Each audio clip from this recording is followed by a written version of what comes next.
All right, welcome everybody to the CNN Facebook Live page. We wanted to bring you inside the Muhammad Ali Center. This is a great center. Not a lot of people have had the chance and the privilege to come inside and see all the things that are in here, but we've been astounded by some of the remarkable exhibits that are on the inside. So we wanted to share them with you, but we also have a great tour guide, so to speak. Please introduce yourself to everyone at home. My name is Donald Lassier, and I'm President and CEO of the Muhammad Ali Center here in the great city of Louisville, Kentucky. Now, obviously, there's been a lot of attention first paid to the tremendous legacy of Muhammad Ali. Can you tell us what he just meant to this city and this area first before we start talking about it? Sure.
What, a stronger signal? Let me get a Wi-Fi. Fine. Here we go live. Okay, so are we connected again? You're live. Okay, so now we're connected again. Sorry for that. You know how it works. Sometimes you have a signal, sometimes you don't. We're doing this Facebook Live off an iPhone, so that's what happens. But as we're talking about this center and as we're walking around, we're just trying to experience some of the things that are here. Give people an idea of what they would see if they were here. So, what you would see if you were here is a journey of Muhammad's life, basically starting out from when he was a child as Cassius Clay, riding his bike in Louisville, Kentucky. We have a timeline that shows how Muhammad got introduced to boxing. For example, it's because his red Swin bike was stolen. He went to police officer Joe Martin and he said, "I'm gonna whoop the thief that stole my bike." And that's how it all started. And that's how it all started. And Joe Martin said, "Well, Cassius, can you fight?" And he said, "No, but I'm going to whoop him anyway." And the rest is history. Joe introduced him to boxing.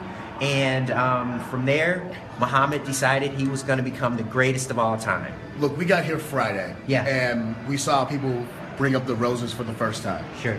But since then, there's been an explosion of people who are showing up to show their love and support for Muhammad Ali. What's touched you so far about the impact of Muhammad Ali and maybe the center here?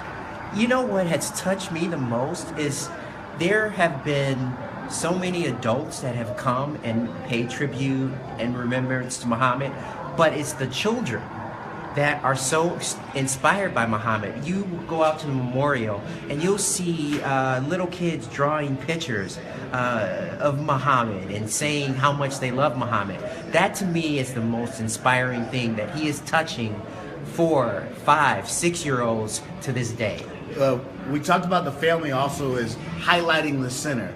They don't want donations or flowers. They want what to come here to the center? They want donations to come to the center in lieu of flowers, because we're responsible for carrying on the legacy of Muhammad Ali. So whatever you can do in terms of helping the center carry on its mission through donations, they will be greatly appreciated by the center and by the family. So we should talk about some of the events that are going to happen over the next few days. And guys, one of the reasons why we're in this hallway, that's not what we planned. We wanted to be in there to show you some of the museum here, but because of signal, that's why we're here. But we want to talk about the fact that on Wednesday, they're going to have a kids memorial, and that's going to definitely happen. And then on Thursday, they're going to have a private ceremony for the family. Right. And then on Friday at 9, that's when we're going to see Muhammad Ali's body brought through the city. What in particular about that is going to stand out? Because he wanted to go to certain places within the city, right? Right. He wanted to go to places that are very important to him. So by his childhood home, there's a street here called Muhammad Ali. He, of course, will be coming by the Muhammad Ali Center. So those are the important places that are important to Muhammad as he was growing up here in Louisville. And I just want to say one thing about that memorial that's going to happen on Wednesday. It's going to be kids from all over the city, and they're going to be able to go over to the Belvedere, which is right adjacent to the Muhammad Ali Center, have a big event, learn more about Muhammad, and then they're all going to come over and drop flowers by the memorial. So it's going to be a beautiful event here in the city. Some of the things that we want to definitely highlight. So we know that Bill Clinton will be here on Friday. Yes. We know Billy Crystal, the comedian, will be here on Friday. Also, Brian Gumbel will be here. Yes. But now we learned that 2 heads of state will also be here. Who are the heads of state that will be here? The Prince of Jordan will be here, and the President of Turkey will be here. And also, there's going to be a poetry reading by the daughter of Malcolm X. Okay. So there's history that's going to be made inside the Yum Center on Friday. We should also note that on Mondays, usually the center is closed, but they've had such an impact in terms of people showing up, standing in line to sign condolences to Muhammad Ali. We've seen that. Now, I've actually made it down to the 4th floor, and you can see that famous torch that Muhammad Ali used in the Olympics to light the Olympic cauldron. And everybody kind of remembers that moment with his hands shaking, but he stayed steady and strong. Right. In your interactions with Muhammad Ali, when you've talked to him, what stuck out to you personally about Muhammad Ali? From my perspective, so I met Muhammad first 4.5 years ago or so. And the thing that amazed me is he never let Parkinson's define him. He was always welcoming to people. And the thing that amazed me most is Muhammad always had a twinkle in his eye, right? That would light up a room and just make you feel good about yourself and feel good about being in the presence of greatness. And that is what people, we had a man drive here from Toronto, and he talked about his hands were shaking today. Yeah. He was crying. Yeah. He said the reason why he started boxing is because of Muhammad Ali, and that was the impact of him, and he wanted to drive down here and pay his respects to Muhammad Ali. And he believes that on Friday, this city is going to explode with people who want to come and support him. Absolutely. What do you think? I think it is going to explode with people that want to support him. Can I tell you a story about Yeah, the sure. torch? So we have what's called the Muhammad Ali Humanitarian Awards, and we find 6 young people from all over the world, and we give them an award for each of Muhammad's 6 core principles. And the person that gave Muhammad Ali the torch at the Olympics is Janet Evans, the world famous swimmer, arguably the most famous and best American swimmer of all time. She was our MC, and Janet will be attending that service on Friday at 2 p.m. at the Yum Center as well.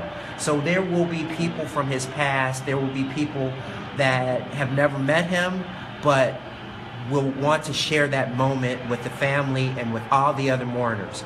And so I urge you to go to alicenter.org and learn more about the center. And again, if you can, donate to the center so we can keep his legacy alive. And I think we might try to walk this corner. Hopefully we can see some of it. But we want to walk you this way because we want to show you something. I mean, the signal crashed before, but hopefully stick with us, you know? But as you walk this direction, you can see some of the exhibits. And what are we seeing as we come through this way? So if we're going this way, what this is our conviction pavilion. This details when Muhammad made his conversion to Islam. It talks about how tumultuous America was at that time. It's rich with content, the negative and the positive reactions to Muhammad converting to the Nation of Islam. But what is really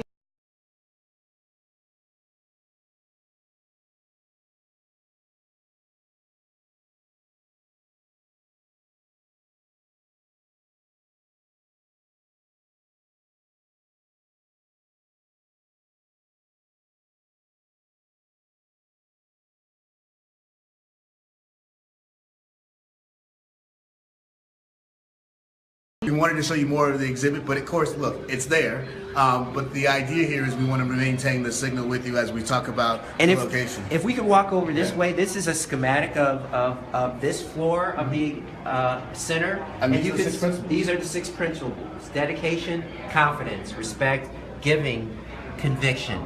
And all of these principles are detailed in our exhibits here. And my personal favorite, if you will, if I could say I have a personal favorite, it's spirituality and giving. Because a lot of people don't really know how much Muhammad was in terms of his humanitarianism. He gave his first purse as a boxer to a children's hospital here in Louisville, Kentucky. Really? Yes, absolutely.